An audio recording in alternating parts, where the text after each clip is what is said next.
foods, but you can't change. Cafeteria noodles are disgusting. I'm putting them at 6. 5.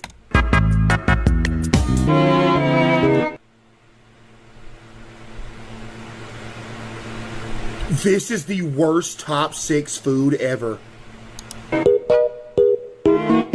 I feel I'm disrespecting myself by even ranking these.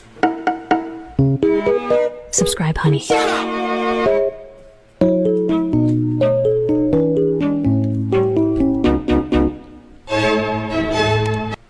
Okay, now we're talking. I do like me some fish.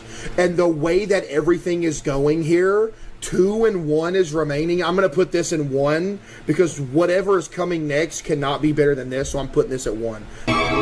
Destroy me!